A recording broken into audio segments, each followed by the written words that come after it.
T'as vu? Il freine. Tester la voiture. Il freine à côté.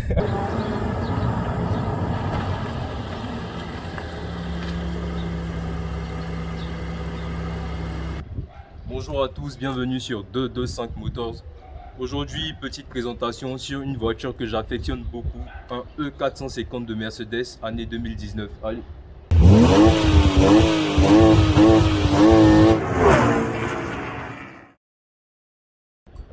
On a ces feux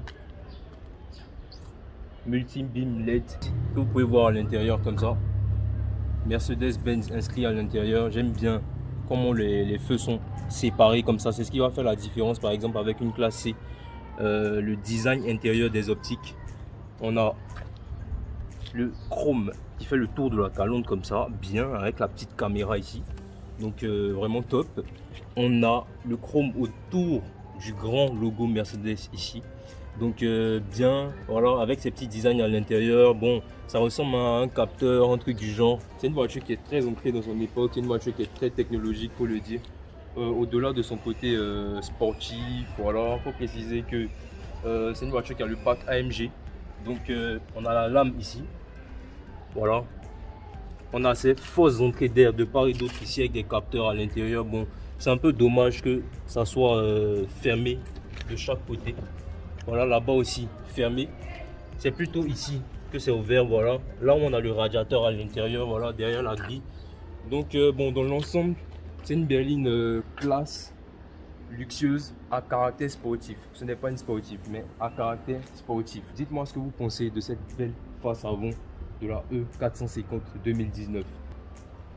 Je pense que j'ai fait une E300 déjà qui était tout aussi belle, franchement. Donc là, je pense que la vraie différence, ça sera plutôt au niveau de la motorisation. On a ce capot aussi, avec ces belles lignes, donc qui est découpée comme ça, avec la petite ligne au milieu. Franchement, dans l'ensemble, c'est une voiture que j'aime beaucoup, les amis. Alors, pour ce qui est du profil de la voiture, on a des jantes, de grandes jantes en 19 pouces. On a des 245 40 R par 19, voilà. Donc franchement bien. Remarquez aussi qu'on a de grands disques ventilés et perforés à l'avant.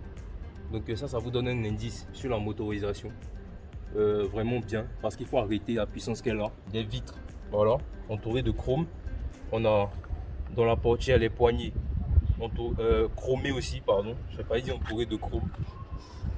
La plus grosse puissance du freinage se fait toujours à l'avant. Donc à l'avant, on a des disques ventilés et perforés. À l'arrière, on n'a que des disques, on va dire, ventilés. Voilà. Mais déjà, pas mal. Béquet pour l'arrière. Quelque chose de très bien. Donc le béquet comme ça.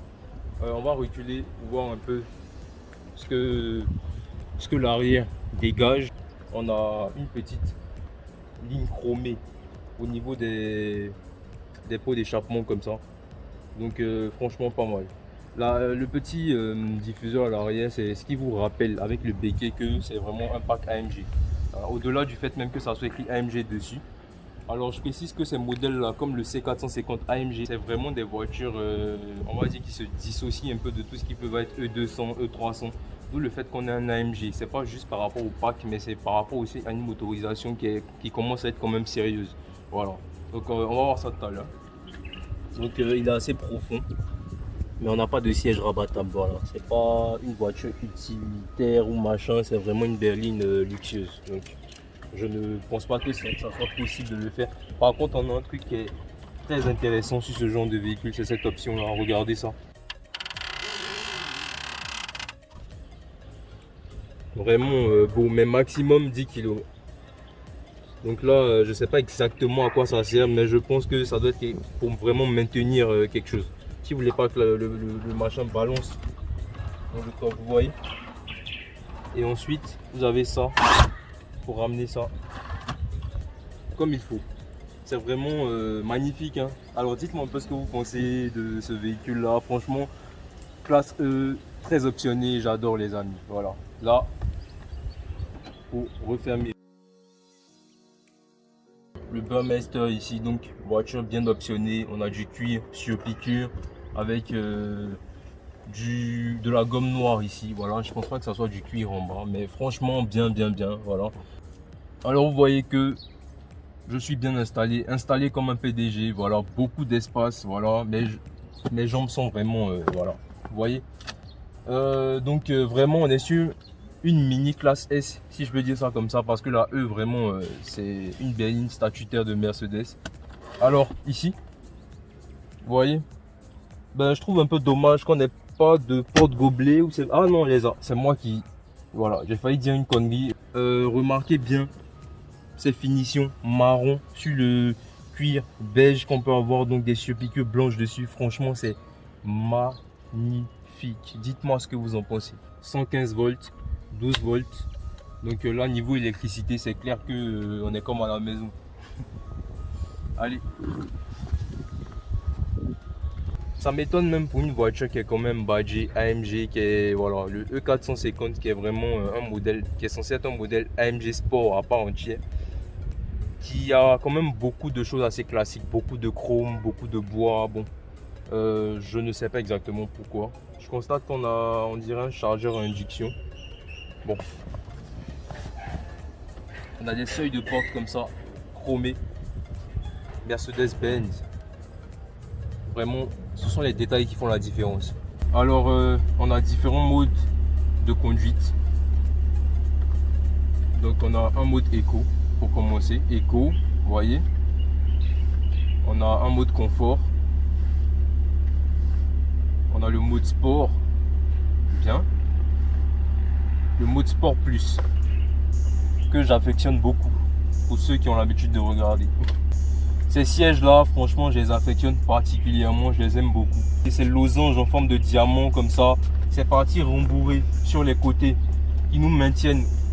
Voilà, ou quand on est dans des courbes, on se sent bien maintenu. Alors on a le menu comme ça, donc vous voyez, qui se règle à la molette. Voilà, donc navigation, radio. Il faut préciser que l'écran n'est pas tactile.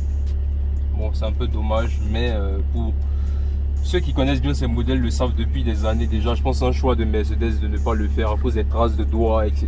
Donc comme ça, bien, on a le système véhicule. Donc franchement, on a beaucoup de choses. Vous voyez, on peut siège, dynamique, consommation, réglage, éclairage. Vous voyez, on peut même modifier un peu les couleurs, éclairage d'ambiance. Donc vous voyez là, on a toutes ces couleurs là qui peuvent changer. 3 panneaux comme ça,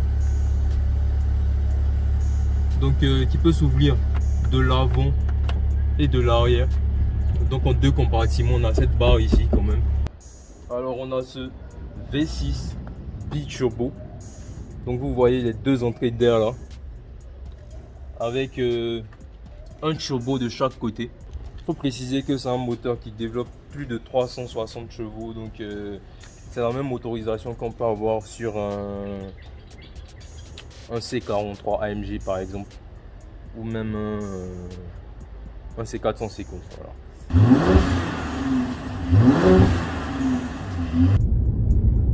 Alors là, je suis à bord de la Mercedes E450 année 2019, donc vous connaissez, voiture très taquine, très dynamique à cause du puissant moteur qu'elle a, donc avec suralimentation turbo. Donc là on va sentir le souffle du turbo tout à l'heure, une fois qu'on aura un petit espace pour la lancer. Dommage, on est aux heures de pointe. Bon, écoutez, le programme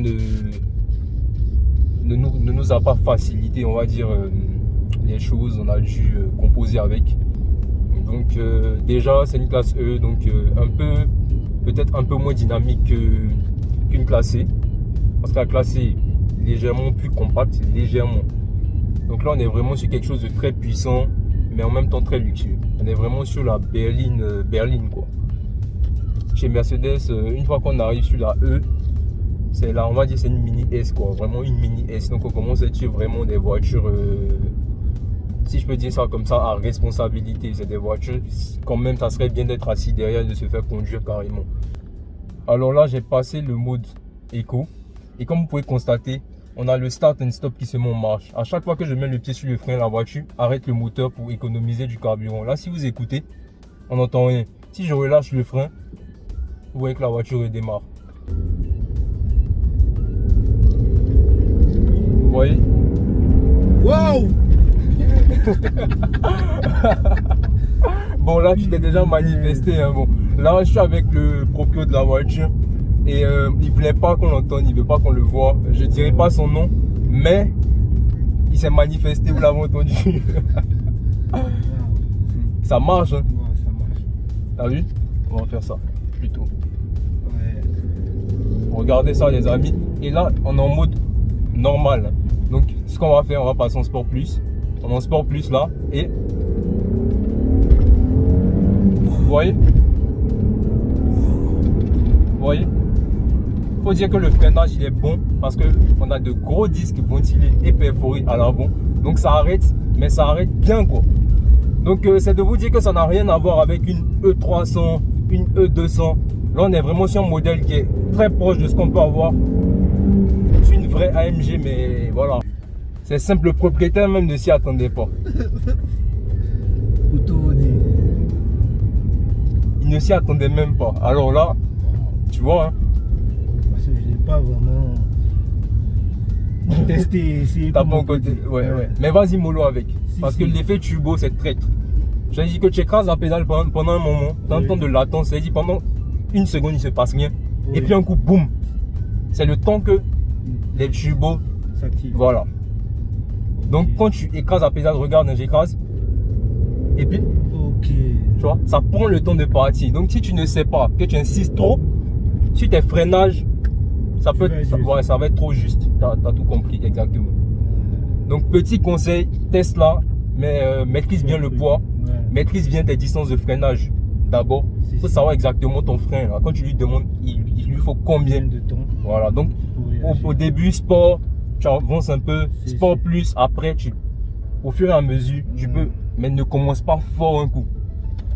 Ça, c'est un petit conseil. Sinon, c'est comme ça qu'on voit de nouvelles voitures, de très belles voitures, et puis un coup. Voilà, tu te dis, mais qu'est-ce qui s'est passé? Ben, c'est ça, surtout dans les virages. Alors, le danger dans les virages, bon, écoutez, ça, c'est les Z. Écoutez, c'est une voiture qui est très technologique, donc qui capte un peu tout son environnement. Il nous dit s'il y a des voitures, voilà, un peu, elle lit les panneaux, etc. Voilà. Donc, voilà. Donc, comme je te disais, dans les virages, le danger, c'est que, contrairement à un moteur atmosphérique, tu ne peux pas doser la pédale comme tu veux. Parce que tu ne sais pas à quel moment la réponse du turbo va se faire violente. Regarde.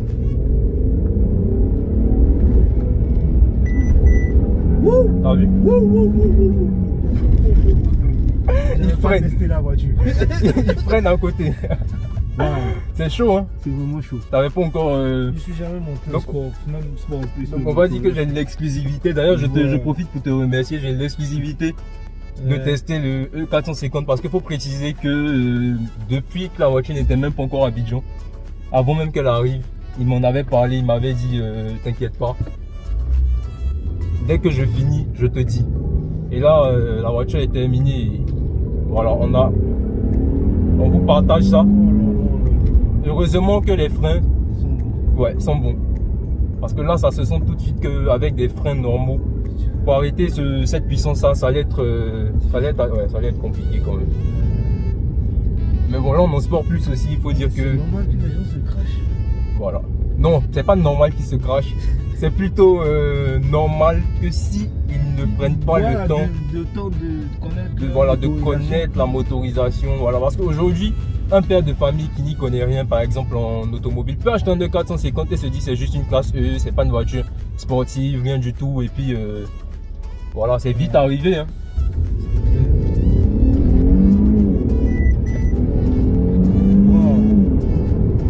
Vous voyez? C'est une berline qui est très puissante. Vous voyez ça les amis? C'est littéralement un petit avion par terre.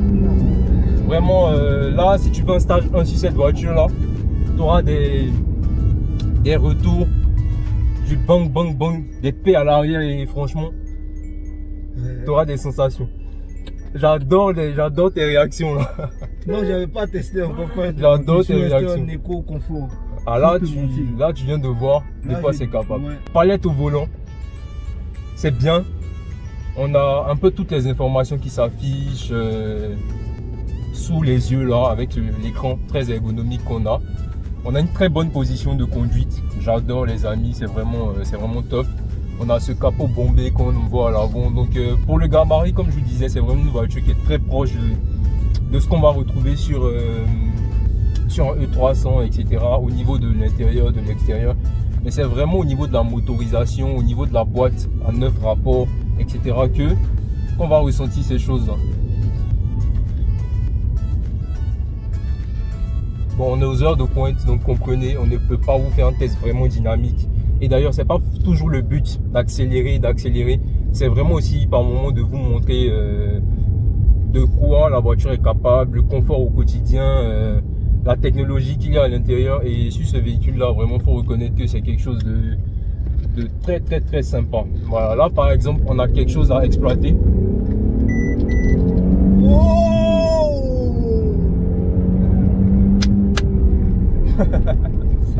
Ça marche.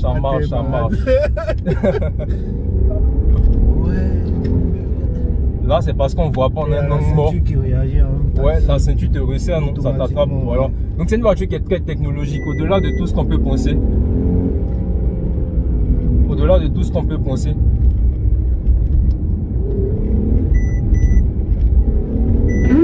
Wow! C'est quoi ça? Ah ok, c'est la ceinture que... Ouais, ça m'a carrément bloqué. Ça t'a attrapé. Ouais, attrapé. Donc ça marche, hein, c'est... Elle a aussi l'option collision. Ouais, qui n'est pas... T'as désactivé? Non, c'est activé sur le mode normal.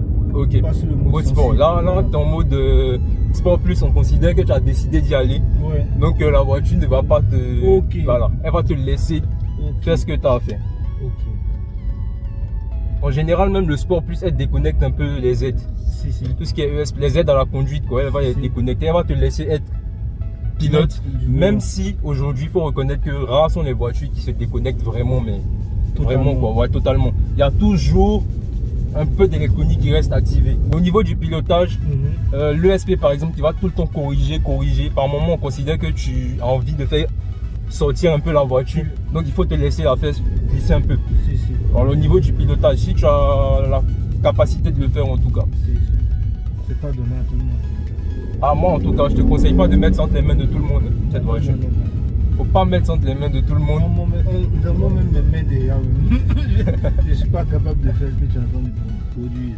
Prenez le temps de vous familiariser avec les véhicules. C'est très important. Et aussi, prenez le temps d'apprendre. Il faut avoir un temps d'apprentissage. Tu commences avec une voiture, tu vas doucement. Au fur et à mesure, tu commences à ressentir la voiture. Puis tu commences à te sentir naturellement à l'aise. Mais il ne faut pas avoir la folie de prendre une voiture là aujourd'hui. On te la donne entre tes mains. Tu n'as jamais conduit des calibres pareils. Tu n'as pas l'habitude. Tu commences à tatiner. La surprise sera très désagréable, franchement. Parce que c'est comme je le disais, c'est pas des moteurs Atmo. Le moteur Atmo, il va être linéaire. Quand tu vas écraser la pédale, même s'il y a beaucoup de puissance, la puissance va être étalée. Donc elle va monter tranquillement 20, 40. Là, tu peux être à 50, tu écrases la pédale, ça va passer à 70. Parce que les turbos ont... Voilà, c'est censé faire de 0 à 100. C'est 5 secondes. 5 secondes. 5 secondes. Là, on est sur du 0 à 100 en 5 secondes sur celle-là. Donc vous voyez que déjà... on va pas vous faire un 0 à 100, mais vous avez compris, avec la circulation, etc. D'ailleurs, je vais repasser en mode confort pour ne pas faire peur à mon gars. Là, je suis en mode confort. Alors, c'est un petit essai du E450. Vous avez pu constater que c'est quelque chose de... qui marche. Voilà, donc... n'hésitez pas en tout cas, si vous êtes intéressé par ce véhicule ou d'autres véhicules que vous voyez sur la chaîne, n'hésitez surtout pas, vous pouvez me contacter. Alors je vous dis à très bientôt pour une nouvelle vidéo et ciao.